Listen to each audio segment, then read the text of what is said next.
check I want this. to test the audio. Yeah.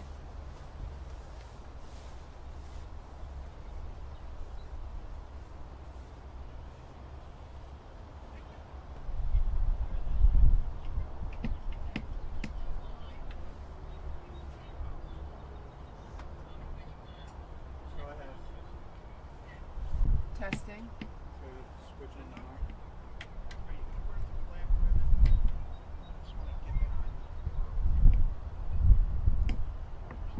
I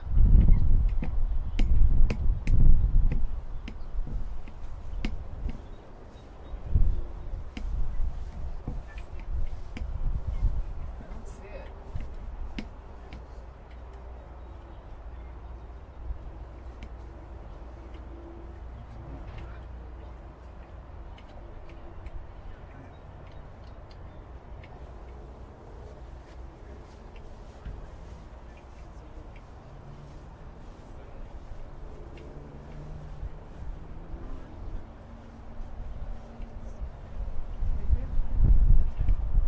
I'm just putting this so that he also has their sheet. Yeah, moving this over here with mine.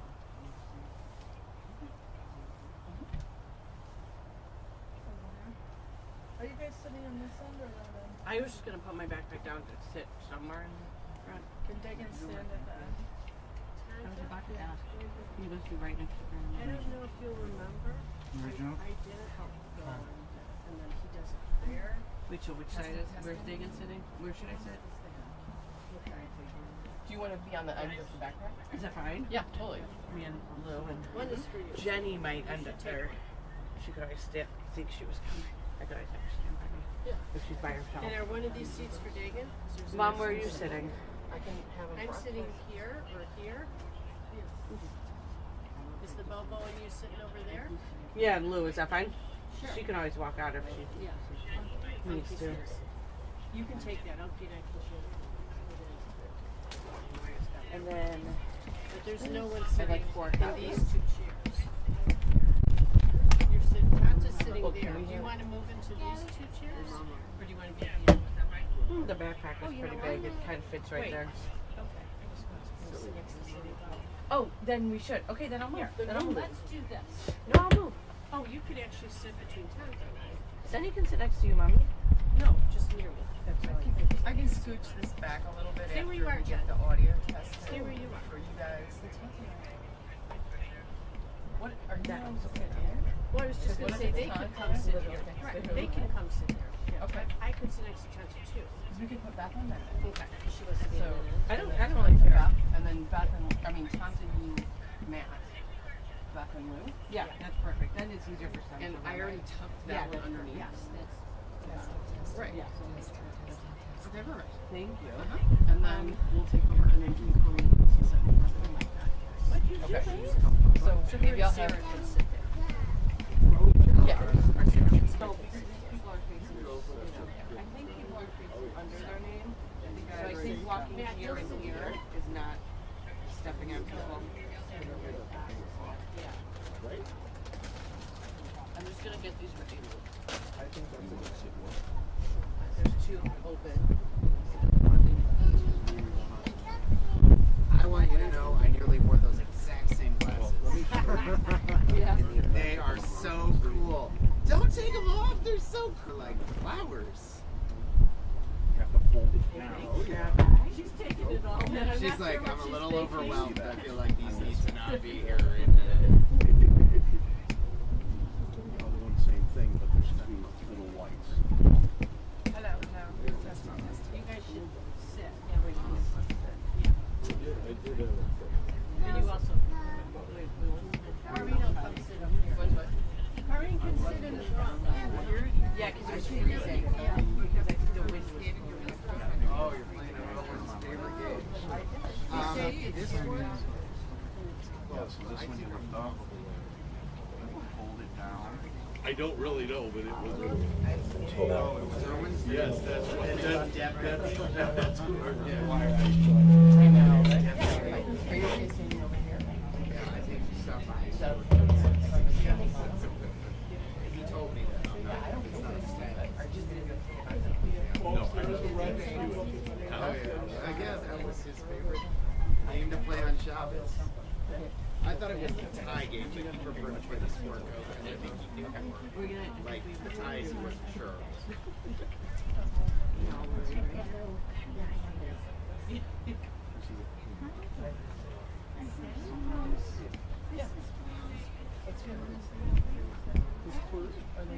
He's gonna find a place to stand with whoever's with him. I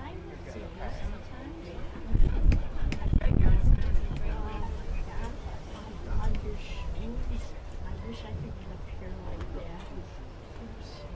Compliments left and right. They are indeed.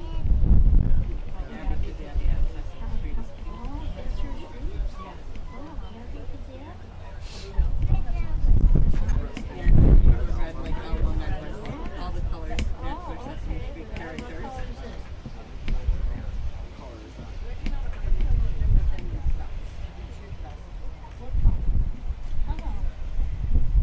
Bright yellow, right? Yellow.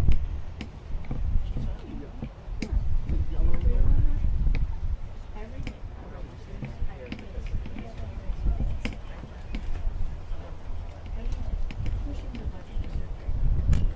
Oh, yes. Yes. Yeah.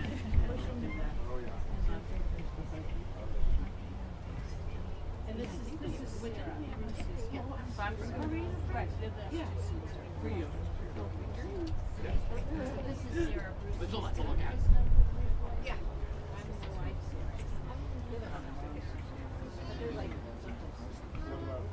it's a shame I got to see you. But I think that. Have any choice?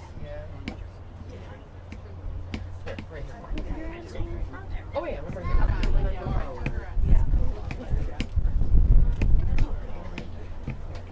I'm not a I know. Hi, David. I'm sorry. Here, you want to say You're gonna be cold. Yeah. But you know, Simon is like that. My son Simon is like that. He wears shorts in the middle of the winter. This is what he wore. We went to a soccer game in February for his birthday. And this is what he wore. And I was waiting for the police to come and arrest me because I was a neglectful mother because I cannot make him wear. No, Simon is the same way.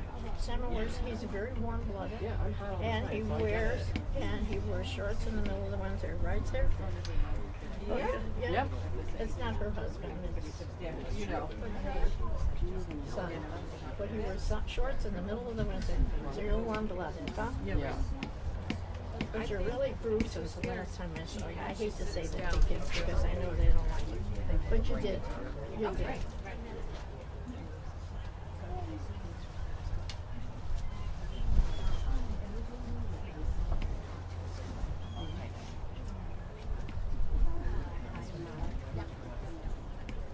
You want to put your oxygen on now, or you want to put your oxygen on now? Not at the beginning, but then. Just give me that. Yeah, you just leave that. Okay. Sure, there's a seat here.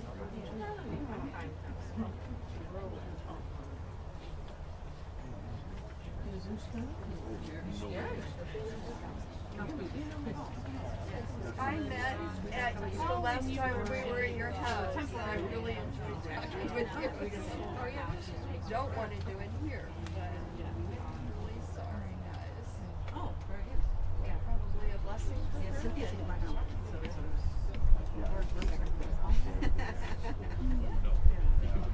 Shorter.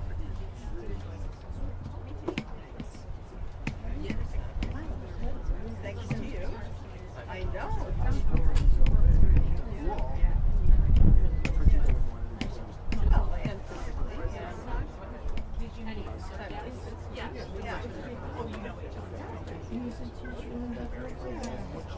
I love the one. He did a really good job. You should give him some. Certainly. Because we, oh my gosh, I'm so much like her. I had a kitty get ready. Yep. I still have the pole. I think I put the pole. Wednesdays, they all moved out.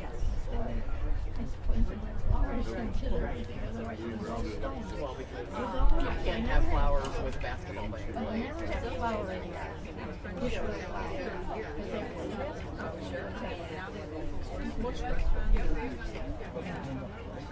Because they were basketball Am I looking to get a little much? How you doing? Doing okay? Well, David It's okay. Are we ready? We are raining. We're lightly. We're lightly. Cuddle in real nice. You may want to move up a little bit while you're still. I don't mind. I'm okay. Hey. He's asking you. No, no. Nope, No, not I mean at the all. cameraman. Oh. Can you just move Oh, to one I'm side sorry, of I didn't know it? you- Thank you, that's fine. That's fine. Yeah, yeah. I may get a little closer, but you'll have it. That's fine.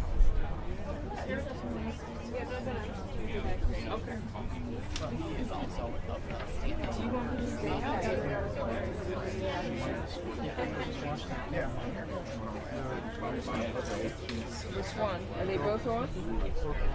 Maybe that works. If I could ask for the 6 pallbearers to please step to the funeral coach, we will be starting in just a moment.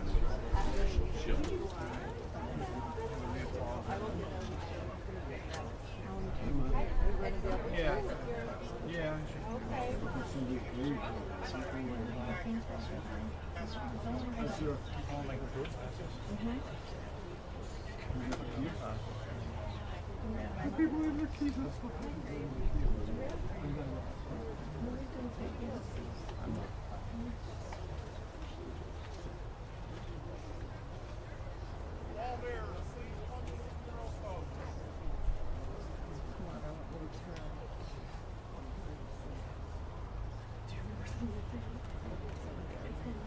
It's raining.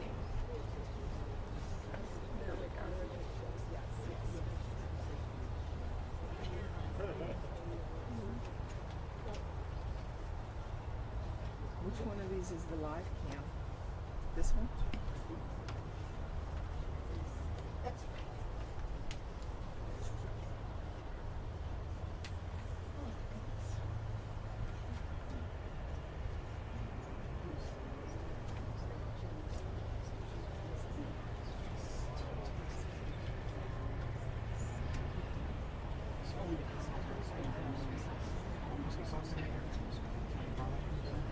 Yeah, I guess it's fit like 5 or 6 chairs underneath it, but like we could use it protection because they're just like sticks in the ground. And we wanted to be out of the way in the summer. How they're gonna not have to worry.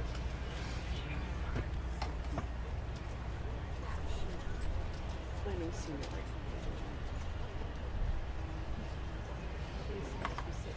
Well, I think we're just trying to be polite. That's our song.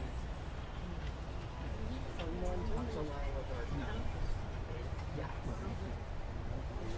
We're still a few minutes away. I don't know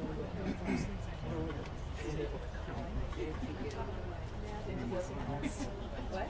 That was his. Oh.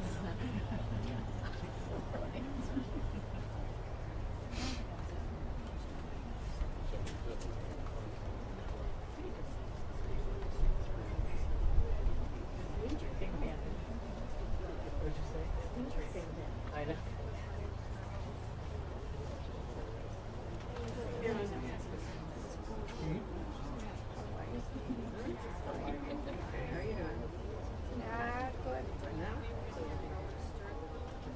You know, it's just nice. Yesterday, we stayed in the kitchen and they said, you know, we didn't talk to each other every day, but we always knew the other one was there. Right. Yeah. And that's what happened. Where the camera? You do get away from the camera?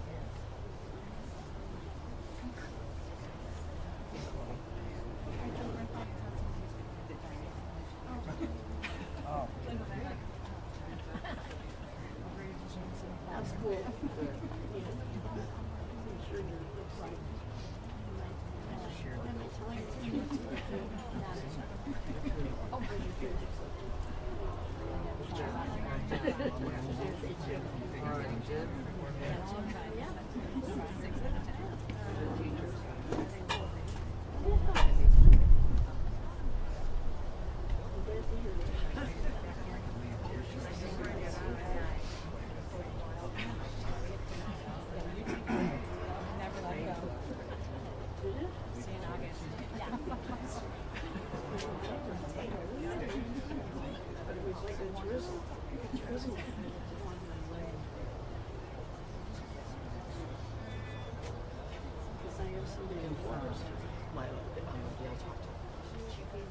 I don't know if she can come or not, but I mean, she knows. Yeah.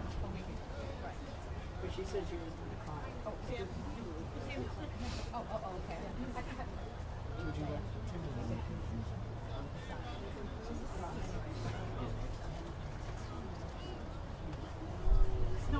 Here, bud.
Watch your feet.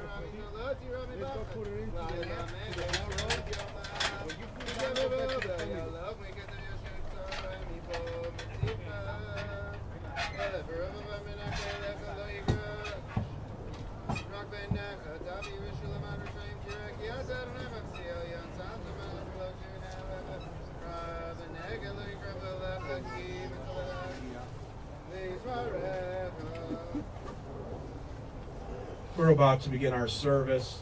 If I could ask everyone to please take a moment to turn your cell phones to their quiet mode before we begin. Conducting our service today is Rabbi Aaron Braun of Northbrook Community Synagogue.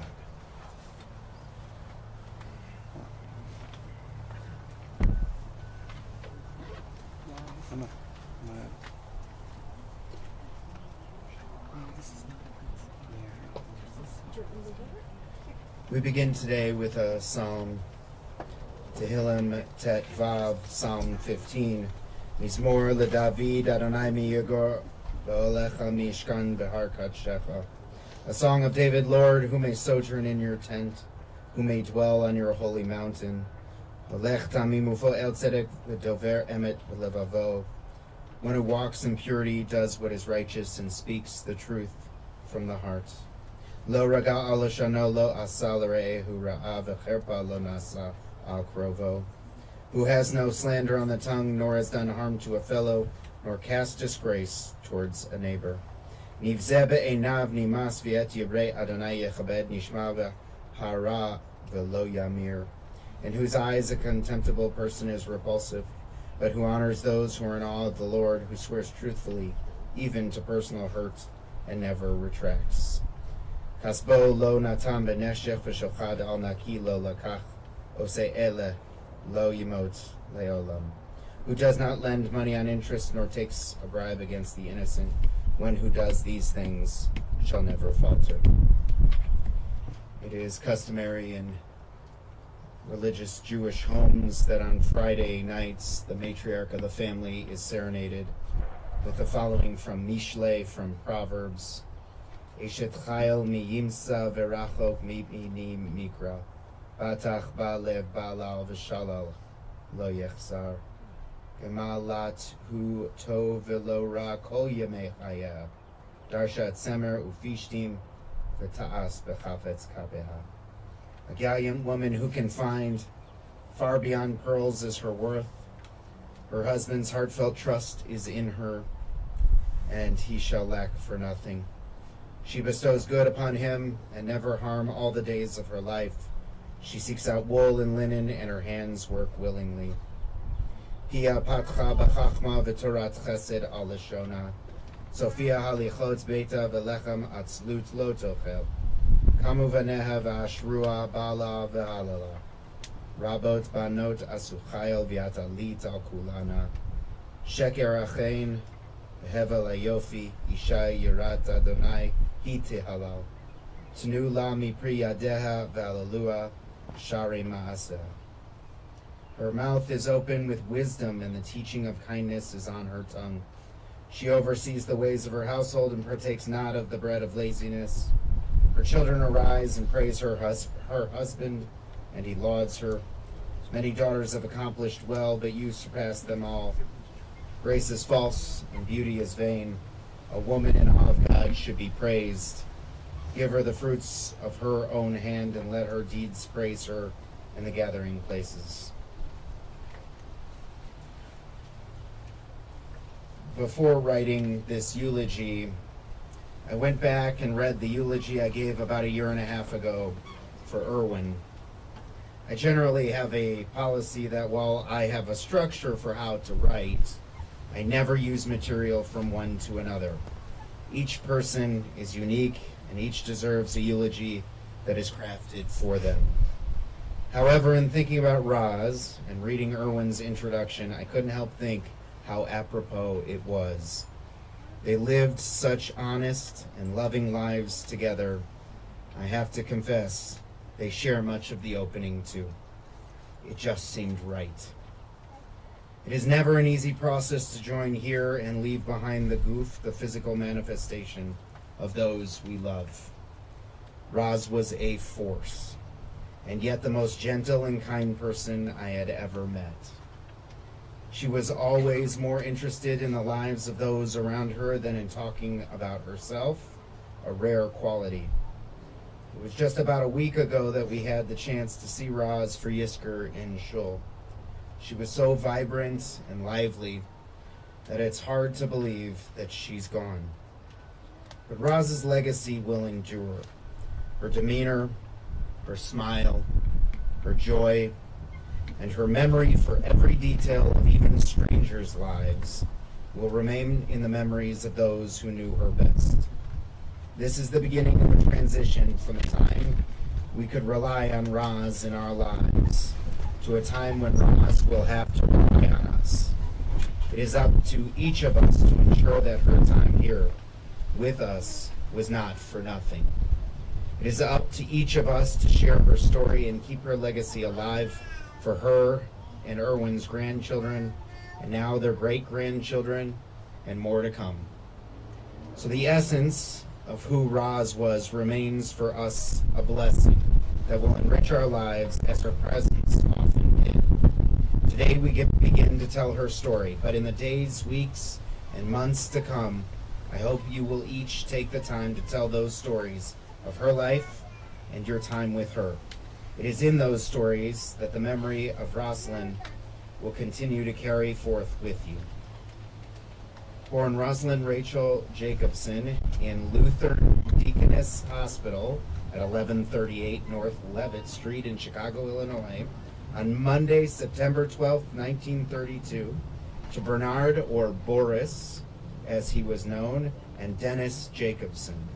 Along with brother Norman, Roz would grow up near Spalding and Armitage in the Humboldt Park neighborhood. She would attend Funston Elementary School, about 5 blocks west on Armitage, where she would attend Mrs. Hanson's 8th grade class, where she would learn every street in Chicago and the hundreds grid that allowed her to navigate the city in her mind with minimal effort. I would say to all of you who know how to do that, it's not as easy as you think it is. It's not. She would eventually matriculate to Roosevelt High School in the Albany Park neighborhood. Roz was a good student and so had been bumped up twice, each time a half a grade. It meant that she had graduated by 1949. Then she attended some college of which she couldn't even remember, and did some practical training at either Mount Sinai or Michael Reese. She would become an X-ray technician and then eventually worked for a Dr. Fields, who was a prominent OBGYN in the Jewish community who operated an office downtown. Roz was an amazing friend with a listening ear and a caring heart. She maintained a relationship, and probably more than one, from as early as kindergarten, specifically with friend Anne. It was in 1955, on a blind date, that Roz would come to meet at a very persistent young gentleman who had just returned from service. Now, I'm going to try to tell you this story the way that I vaguely remembered it when Erwin told me this story, and as we confirmed by the family when I sat with them last year. Erwin would tell the story of how he met Roz as the following, quote, "I met Roz on a blind date with another woman." As the story goes, Erwin and Roz had each been set up for blind dates and had double dated, each with another partner. They had shared a car ride, and Roslyn and Erwin spent the whole time talking to each other over the seat back rather than talking to their own dates. Now, the part Erwin left out when he told me the story is that Roz didn't want to go out with him again. She didn't want to upset her friend, who had initially gone out with Erwin. But Erwin, being as Erwin as ever, called and called and called. Eventually, Roz's brother intervened and told Erwin to knock it off, to which Erwin allegedly said Roz needed to grow up. Apparently that works, because they were married about a year later on Sunday, September 16th, 1956, at the North Shore Hotel on Chicago Avenue in Evanston. It seems that even the beautiful hotel where Erwin and Roz got married has aged alongside them, converting to a luxury senior living facility known as the Marion. Erwin was working at Bankers Life and Casualty as their computer operations manager, and Roz was working in Dr. Fields' office.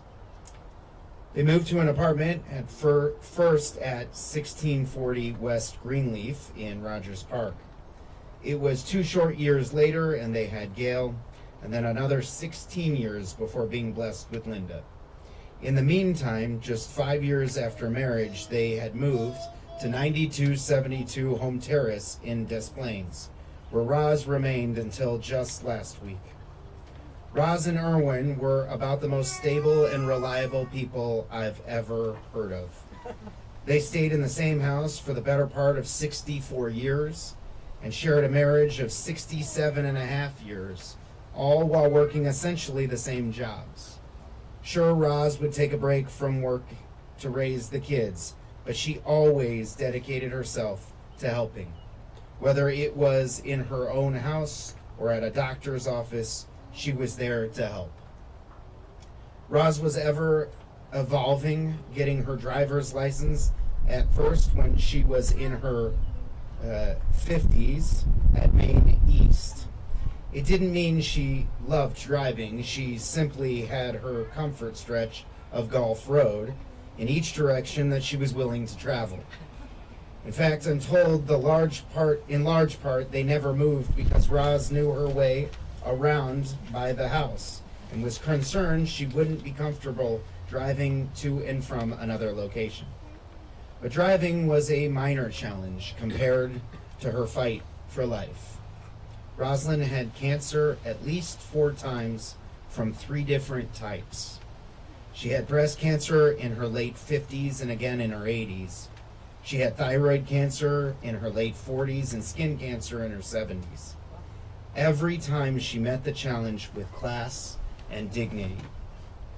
In fact, she was such a strong survivor, she never let her kids see her worry. In fact, Linda and Gail shared with me that when Erwin would drop her off at the hospital for chemo treatments, he would wait for the call to pick her up, only to have her show up at the house. She had walked home because she could. She was a smiling fighter. She was just committed to a rapid recovery, as Gail said. Roz never complained. She had lifelong friends and knew her grandchildren's friends, and they knew her. She loved her stories, General Hospital, Dynasty, and Dallas. And as Matthew shared, she was a savant at remembering people, their stories, and their connections. She was queen at Jewish geography and made the Jewish world seem small. Lewis's mother shared that she enjoyed talking to Roz and hearing her quote, pearls of wisdom. Roz liked the phrase, quote, to make a long story short, but didn't always seem to know what that meant. But she cared about people in a way that is hard to describe. She once shared with Gail that their friend Jeff was almost done writing his book, and his sister was doing really well. Gail quipped back, who is Jeff? Roz, shocked that they hadn't told Gail all about Jeff before, retorted, he makes our sandwiches at Subway. Beth may have phrased it best when she said Roz had a real passion for human connection. Roz knew the whole story of the person checking her out at the grocery store. They didn't just work there, they were people too, and their job shouldn't warrant a lack of care and respect. She had just a super level of gratitude for everyone. I knew Roz well. Well, that may be overstating it. I had spoken with Roz thousands of times, but somewhat aggravatingly, she would never, ever answer questions about herself. She was more than happy to ask about my family and listen, but she wouldn't talk about her own life. I had no idea she loved knitting, crocheting, sewing, and shopping. Roz was so outwardly concerned for others, she often had a hard time talking about herself, and I was comforted to hear it wasn't just me. Gail told a great story of being a child and having been put down for bed, but she had accidentally hit her head on the headboard. Erwin grabbed her and took her to the bathroom where she bled from her head into the sink. Roz called the doctor at home, as you did in those days. From the bathroom, Erwin could hear Roz on the phone. Hi, Doc. How are you? How are your kids? Is everyone healthy? What are they up to? Finally, Erwin hollered, Roslyn, tell him what's going on here. She was, however, constantly worried about her family. Like telling Dagan to stop and watch for cars when playing soccer and the ball went into the street. Dagan is a teenager. I think it's good, but Roz still worried. And she was ever present, including crawling on the floor in her 90s to climb into a fort with Grayson. She was, as Beth put it, a ray of sunshine. This week in shuls around the world, we read from Parshat Ba'alotecha. The word Ba'alotecha means when you raise, as in when you raise children, like Roz did. Or as the Torah means in that particular Parsha, when you raise the light. Roz lived by Ba'alotecha. She was a light to all those around her, and she raised her family to spread that light. What a thing. If we could all be a little more like Roz, what a world we could have. May we inspire and illuminate as she did. May we always be as positive as she was and care more about those around us than sharing our own story. May we be as dedicated and as stable and consistent as she was. May we love and support without assumptions or expectations. And may the memory of Roslyn Rachel Borchew, the daughter of Boris and Dennis Jacobson, Rachel Bat Baruch, be an everlasting blessing. At this point, I'd like to invite up Gail to say a few words about her mother.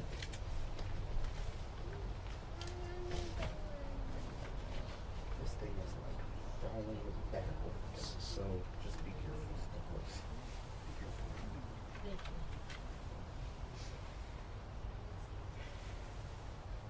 I am 66 years old, and I feel lucky to have had such a close relationship with my mom all of my life. She was a loving, kind, giving person, not just to me, but to her family, friends, and sometimes strangers. She was a wonderful role model, and I am so grateful she was my mother. Even if we didn't agree or were upset with each other, we could talk about it, and that's really a very special thing. Mom and Dad were truly good people. Mom was there whenever I needed her, and that was something I always could rely on. Mom and Dad were both involved in their community, whether it was their temple community, their neighborhood or school community. They were committed to it and to the people in it. I remember coming home one time and Mom getting a phone call. Before I tell you about the phone call, I'll set up the situation. My sister was in jazz band when she was in high school, and sometimes they went to Florida to play over break.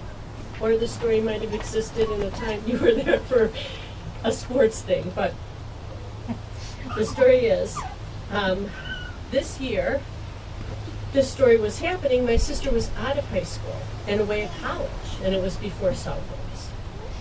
I had my own apartment at the time and had come home to visit. The phone rings, and my mom is talking to a parent who is on this trip with their high schooler, and something had gone wrong. So they were calling my mom, who no longer had anyone in high school, to call their partners and let them know the situation and what was going on, even though she had no one there. Mom and Dad used to babysit on Wednesdays for Beth and later for Eli. When Mom was diagnosed with breast cancer, she scheduled her chemo for Wednesday mornings. She'd greet us in the morning and get Beth, and she'd get her all settled, and then at some point she would drive herself to chemo by herself, and my mom did not really enjoy driving. And then she'd come home to then she'd come home to her granddaughter and do her favorite role as caretaker. I always found this to be such a smart and kind and wonderful thing. My mom and Dad loved to sing, and for a while they took ballroom dance classes. I remember them practice dancing around the house, and now they are together dancing again.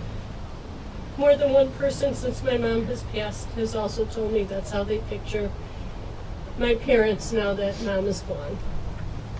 Anyway, back to singing. Mom loved to sing. She was not always on tune, but she did it with such great joy. It warms my heart that during her last week, while driving with Senny, Mom and I sang a song that Mom and Dad used to sing with me in my childhood. My sister and I sang that same song to our mom while she was passing. So Mom left that world. Mom left this world with a song. There are a lot of people that are no longer on this earth with us who loved Mom dearly. And I also know they are all here with us now, as well as being with my mom wherever they are.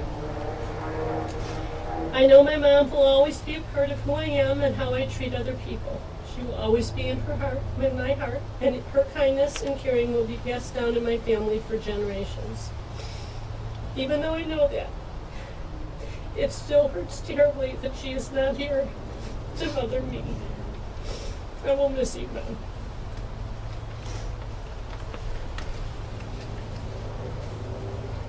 At this point, I'd like to invite up Beth to share a few words about her grandmother.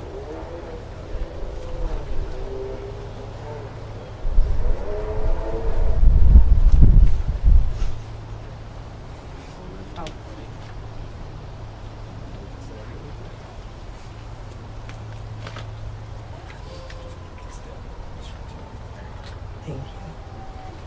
Hi everyone, I'm Beth, Roslyn's granddaughter, and this is Louis, Roslyn's grandchild-in-law, and this is Grayson, we call her Senny, Roslyn's great-grandchild. And Eli, Roslyn's grandson, my brother, is watching live and with us, and he's part of the eulogy, and I'll make sure to quote him when his parts come.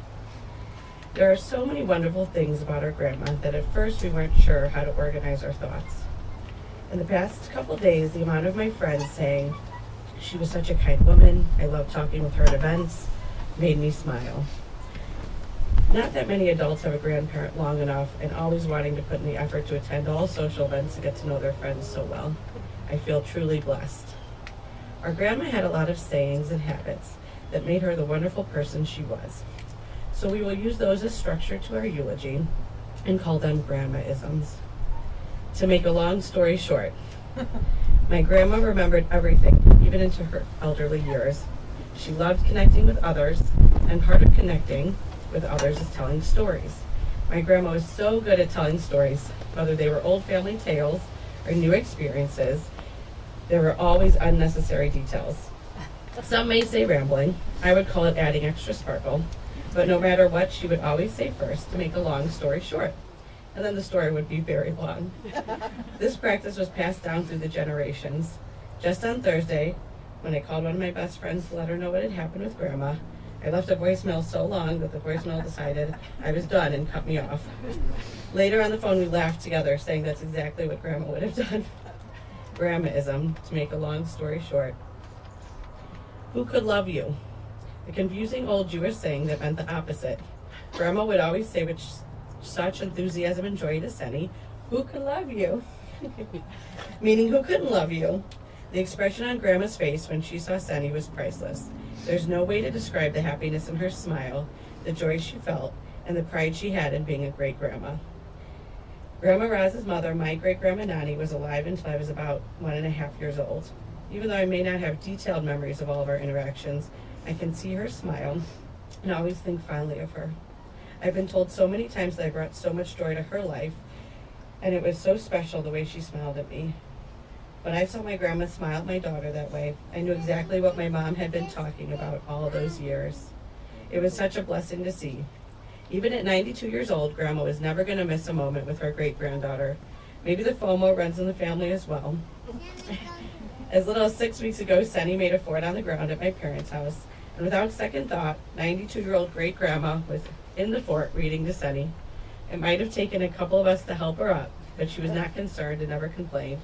She was just happy to be a part of the fort party. Grandma-ism, who could love you? Singing, and I'm going to quote Eli for this. Grandma and Grandpa both loved singing. Grandpa often wrote songs for occasions, changing the lyrics to something popular to fit. Many of you have probably heard one of these originals. Grandma often just sang random joyous tune, describing whatever thing was happening around her, and often something mundane made so much brighter by her music. The first one I can remember is the song about shoes. I had just gotten a new pair of shoes, and Grandma made a little song about it when I arrived at her house for babysitting. I can still see myself dancing to her singing and clapping there in the living room. I got my old shoes, I got my new shoes. I got my old shoes, I got my new shoes. This was the first song I added lyrics to. I don't recall them all, but I got my red shoes was definitely one of the lines. And to this day, I will sing little songs to myself like Grandma did, turning a regular old dull moment into something special. Grandma-ism, singing. The mental genogram. In social work, there's a term genogram, which refers to a visual representation or map of someone's family structures, relationships, and key events. This is something that is often drawn out as reference. Grandma had a gift of making these mental genograms with everyone she met. She was an active listener and curious about everyone's lives. She remembered people's families, who was important to them, what they were currently doing in their life, and always asked follow-up questions later on to check on how people were doing. She knew how everyone was connected, being able to inquire about your friends, uncles, coworkers, new baby, for example. This skill was truly remarkable and showed what a caring person my grandma was and how much human connection meant to her. I'm also thankful this seemed to be passed down generationally, as Eli makes sure to include only through the women, because the mental genogram has greatly helped me with my career and personal life. As Eli said, and I'll quote him, "This is one of Grandma's amazing traits that sadly I did not inherit. But whenever I saw it in action, it truly amazed me. It amazed all my friends as well. Grandma knew everybody, and not only did she know everybody, she knew everything about everybody. She knew everything about everybody the people she knew, even if she didn't know them. Grammy was such a genuinely caring person that she made sure to internalize what you told her about your life and your connections. And no matter how fleeting of a meeting, she remembered those things so she could ask about them again the next time she saw you. We used to joke as kids about her knowing everyone. An early memory of mine was a family trip to Milwaukee, I believe. We went to a restaurant called the Safe House. Since this restaurant was spy-themed, it was tucked away neatly. As we left, I joked the walk back to the car was safe from a random long conversation with someone because we wouldn't run into a person Grandma knew down an indiscriminate alley in another city. I crossed the street with the family, but when I got to the other side, there was no Grandma. I looked back and there she was, in full swing, talking intently with someone I'd never seen before. I don't remember how she ended up knowing that person, but by golly, nowhere in the world was safe to not run into a friend if you were honest. Grandmaism, the mental genogram. Yummy to the tummy. So much culture and tradition is centered around food, and I have so many stories around food for Grandma. To start, in traditional Grandma fashion, wanting to ensure everyone was happy, she would insist that everyone enjoy their meal, stating it many times before eating, and then asking Senny throughout the meal, "Is it yummy to the tummy?"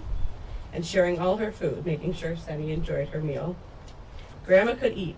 One of my favorite stories that I heard about my grandma was shortly after she married my grandpa, she was making open-faced cheeseburgers for dinner. Grandpa had said he wanted 4, so when Grandma pulled out the tray and there were 8, Grandpa said, "Roslyn, why'd you make 8? And Grandma said, "Well, 4 for you and 4 for me." Grandma was not the most adventurous eater, but was willing to try new things. About 6 months ago, Tante and I convinced her to come out to sushi with us. The first couple times we tried, she said, "I would like to enjoy my lunch," but she eventually gave in for the experience. I'm not sure who was messier, Grandma or Senny, since Grandma was picking around the seaweed wrap, but they both enjoyed. Judged by their pictures out, but there's a pretty funny one of Grandma and Senny mid-bite on the sushi date, if you get a chance to see it. Grandmaism, yummy to the tummy. Grandma care. Grandma care is one of my favorite things, and it runs in the family. My mom has told me stories about how my grandma and grandpa watched me every week as soon as my mom went back to work. There was not a moment in my life where my grandma wasn't fully present in my life. I always knew how important these early memories were with my grandma, even if I can't fully remember them all. Watching my mom care for my daughter every week and seeing them bond and knowing these connections are being made from the very beginning has made all of these memories and the knowledge of how involved my grandma has always been even more important. I also know how helpful and meaningful it is to me, which makes me smile to think about how much my grandma's care for me meant to my mom. Grandmaism, grandma care. Happy and healthy, and I'm quoting Eli for this. Grandma always wished not just a happy something, but a happy, healthy something, and she meant it. As an incredibly strong woman and survivor who seemingly brushed aside her own health issues whenever they come up, using sheer positivity and gratitude for the good that was around her as a broom, she made sure to wish on to others to not need that broom at all. She never missed an opportunity to wish you health and happiness either.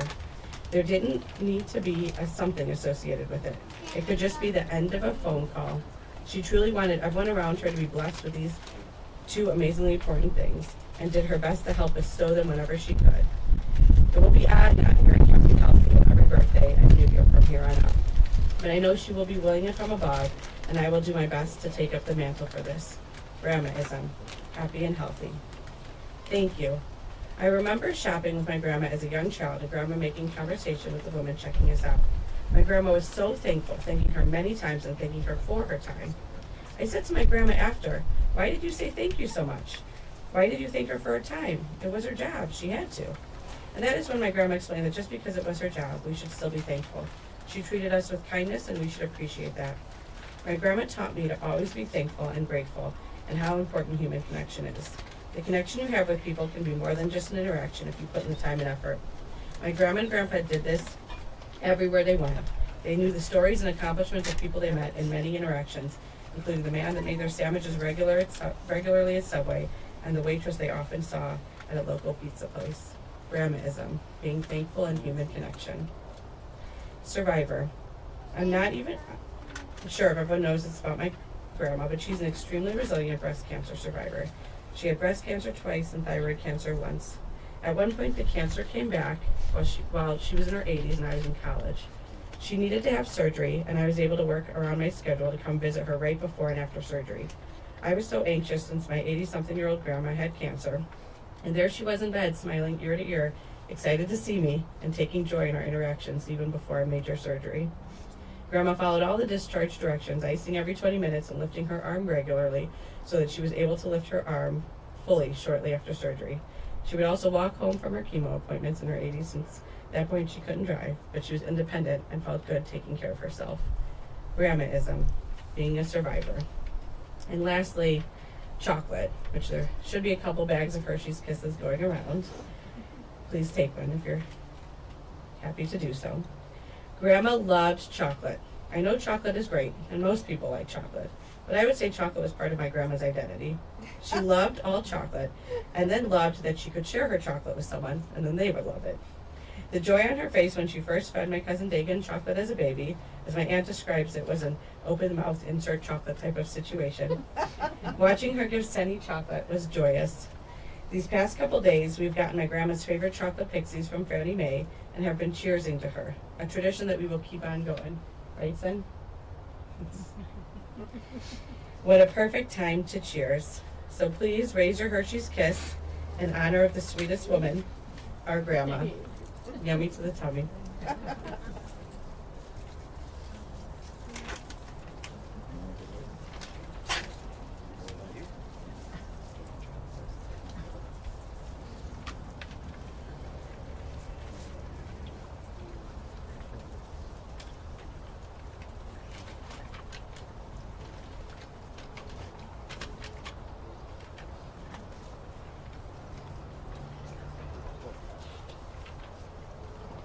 Tehillim Chav Gimel, Psalm 23.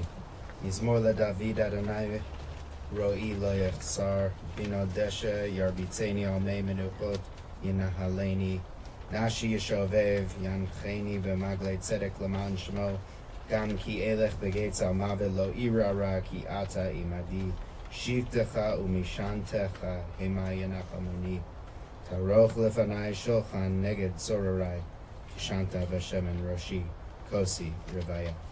Ach Tov V'Chesed Yerdefuni Kol Yemei Chayai. V'Shavti V'Veit Adonai Leorech Yamim. We join together in the English inside the service booklet, Psalm 23. The Lord is my shepherd, I shall not want. He maketh me to lie down in green pastures. He leadeth me beside the still waters. He restoreth my soul. He guideth me in straight paths for his name's sake. Yea, though I walk through the valley of the shadow of death, I will fear no evil, for thou art with me. Thy rod and thy staff, they comfort me. Thou preparest a table before me in the presence of mine enemies. Thou hast anointed my head with oil, my cup runneth over. Surely goodness and mercy shall follow me all the days of my life, and I shall dwell in the house of the Lord forever. Please rise as we recite a memorial prayer.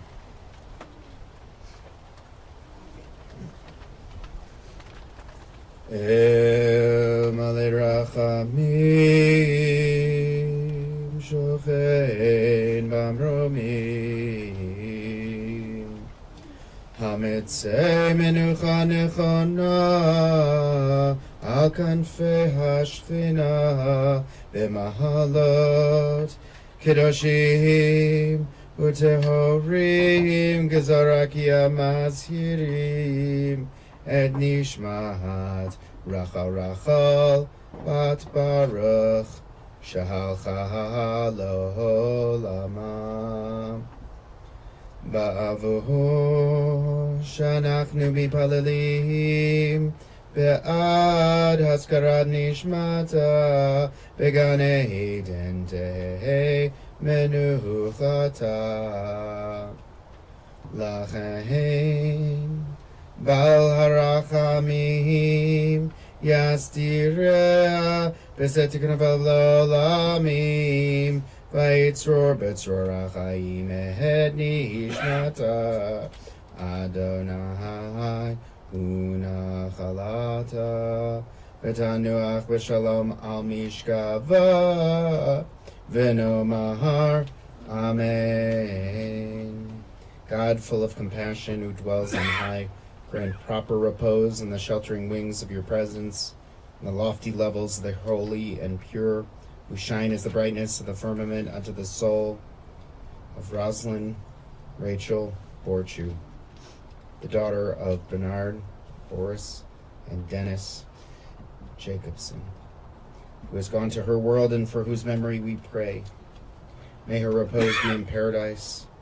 May the Master of Compassion bring her under the cover of God's wings and bind her soul in the bond of life. May the Lord be her heritage, and may she repose on a resting place in peace. And let us respond. Amen. You may be seated.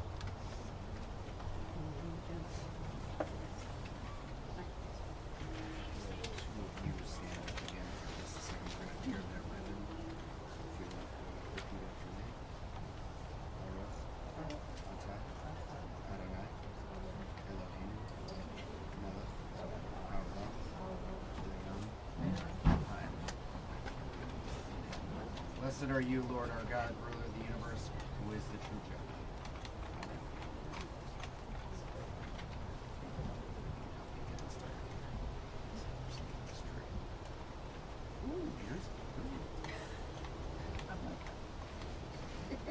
You can also go sideways sometimes if there we go. Try turn it really one second.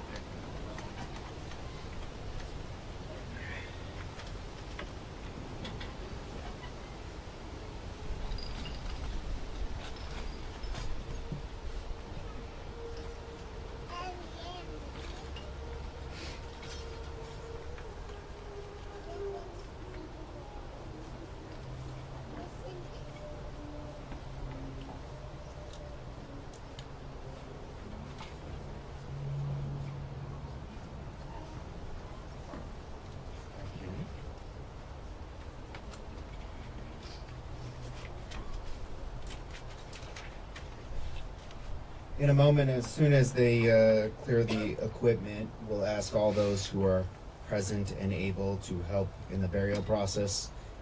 It's Jewish tradition, we don't simply leave the burial to others, but rather partake ourselves. It's considered the highest mitzvah because it's the one favor we do for our loved ones that can never be repaid.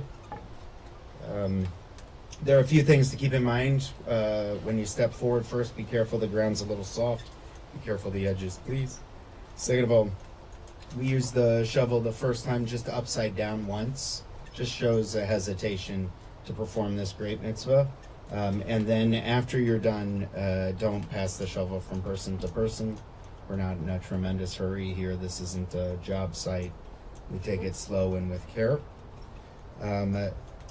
Just as announcement of condolence calls, the family will be sitting Shiva at the Shook residence, which is 301 Oxford Road in Des Plaines, Illinois. They will be going following the service here at the cemetery until 8 p.m. Then Tuesday, 1 p.m. to 4 p.m. and 5 p.m. to 8 p.m. The details can be found inside the service booklet, so if you have one of those, you'll be able to find it later.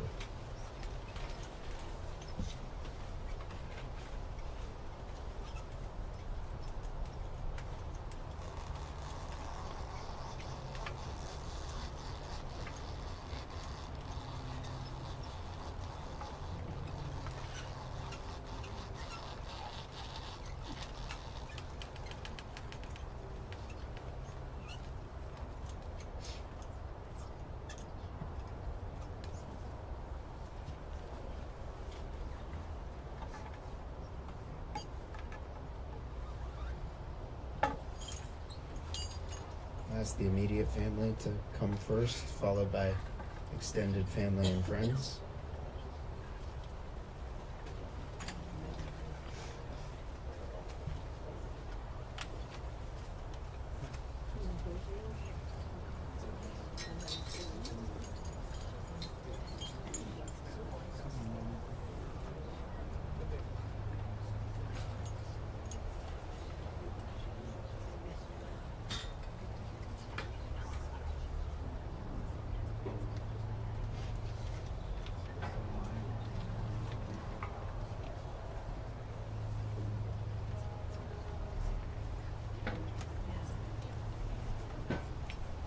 go from either side if you'd like to come around this side.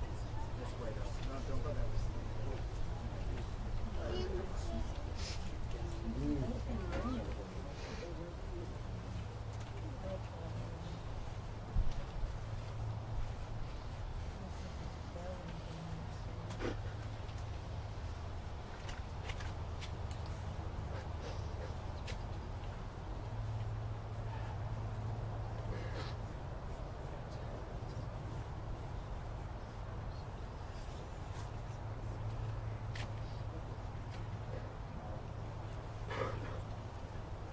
We'll ask everybody else to please step forward. There are 2 lines you can form.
No big irritated. No, not with digging.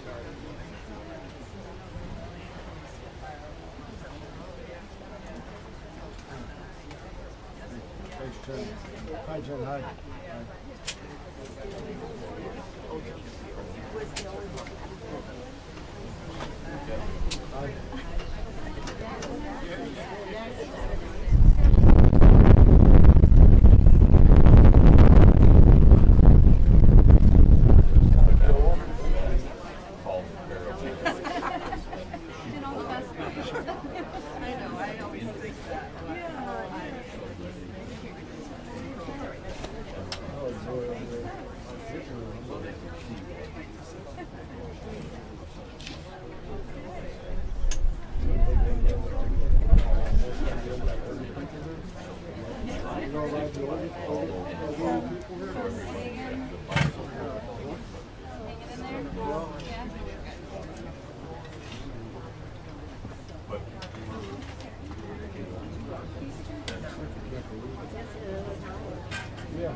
This is his first day.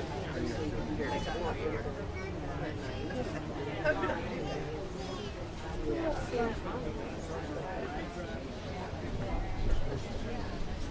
remember once they gave me a butterfly stitch one time.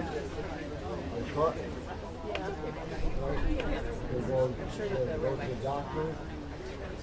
Her and Dorothy, while I was working the second year stitches. Right, remember? They're both nurses. And she do that butterfly stitch, right? One band like this, and one around one way. Oh. Oh, yeah, no. Oh, yeah, no. She did a butterfly stitch.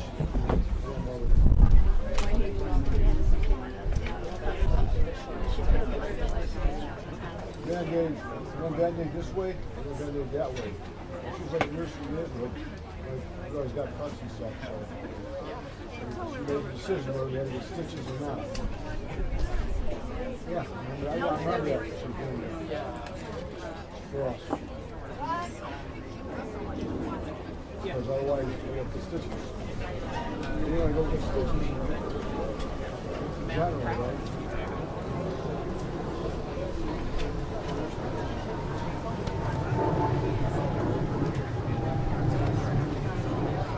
As you were watching it, I said, Carol's coming.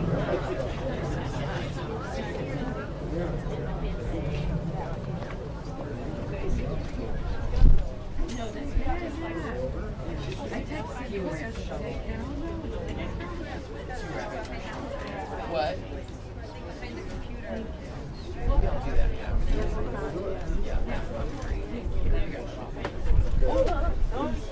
That is? Yeah. I'm not allowed to touch rabbi stuff.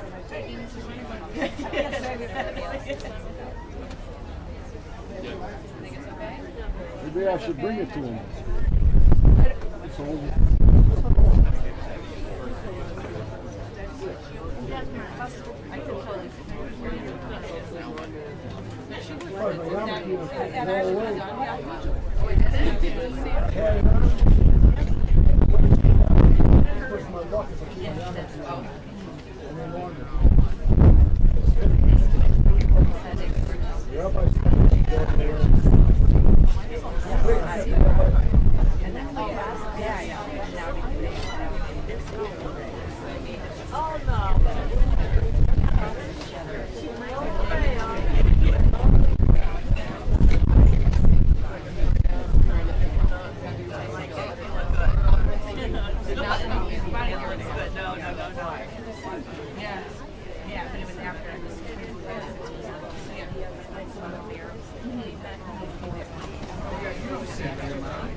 I'm sorry for you.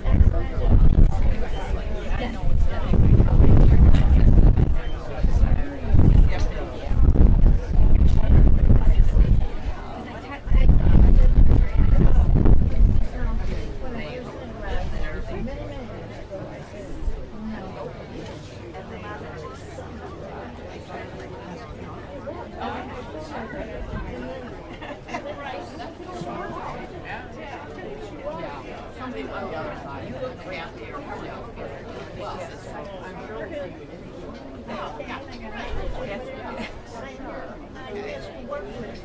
Yeah. Yeah, he works with like yeah.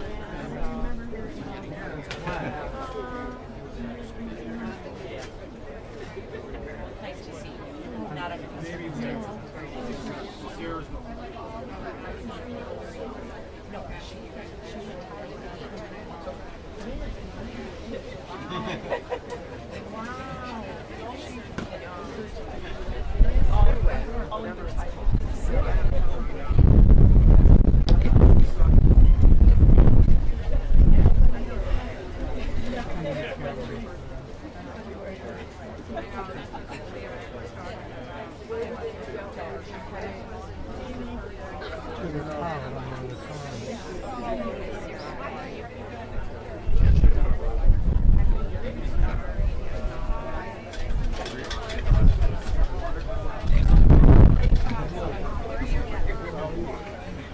Yeah, I think I saw you guys there.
Oh, did it all go blowing?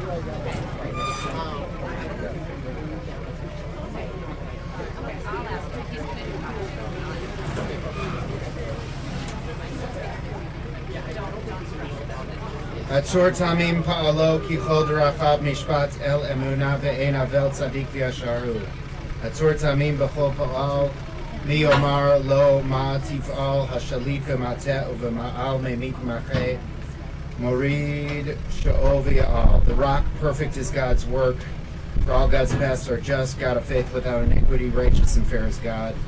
The rock perfect in every work. Who can tell God what to do? God rules below and above, causes death and restores life, lowers down to the grave and raises up.